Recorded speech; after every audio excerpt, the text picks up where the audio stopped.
Shabbat Shalom. Le Dvar Torah d'aujourd'hui, ça va être pour le mérite de mon papa, Salian Neshama, Menachem Mendel Mordechai Ben Yosef Eliyahu. La Gemara nous raconte, au moment de Rabbi Akiva, il y avait un décret qu'on ne peut pas apprendre. Le roi il a fait un décret. Une fois, il y avait Papous, qui était un ami de Rabbi Akiva, il rencontre Rabbi Akiva. Il lui dit, mais Rabbi Akiva, toi, qu'une personne intelligente, tu sais qu'il y a un décret, comment tu vas contre le décret? Comment tu vas contre le roi? C'est une sakanat nefashot, c'est un danger de vie.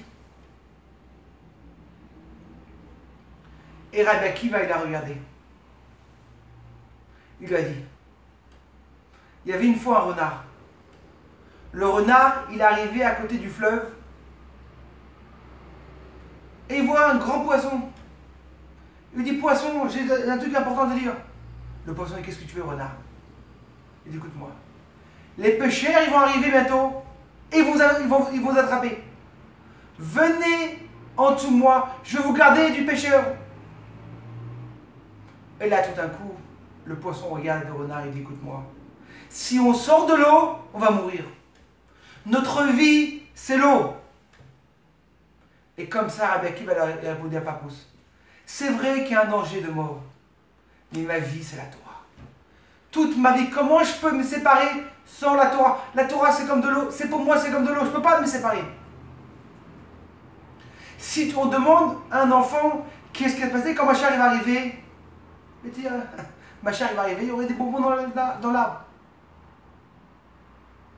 Et là, venez voir dans la paracha. La paracha nous commence,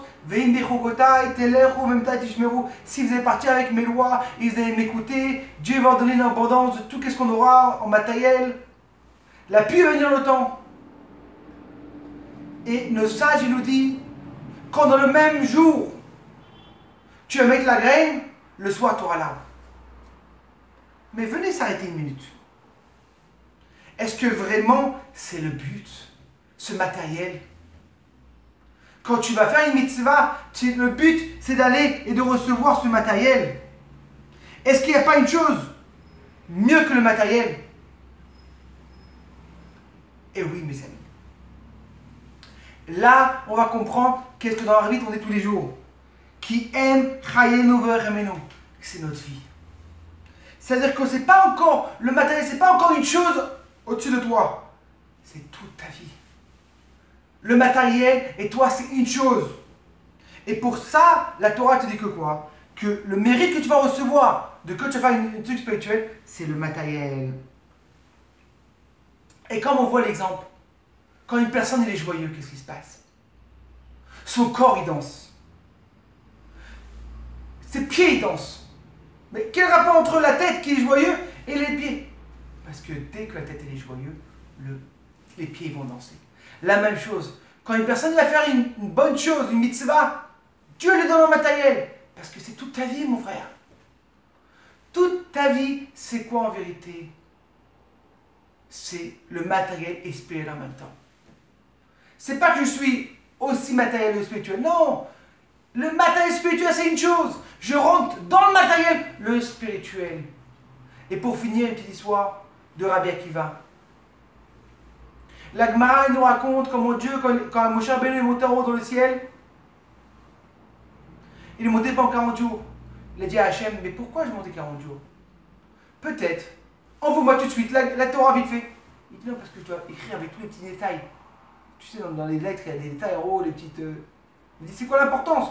Qui commence comme ça? Il dit non, parce que dans quelques années, il y a quelqu'un qui va s'appeler Rabbi Akiva, qui va apprendre tous les détails.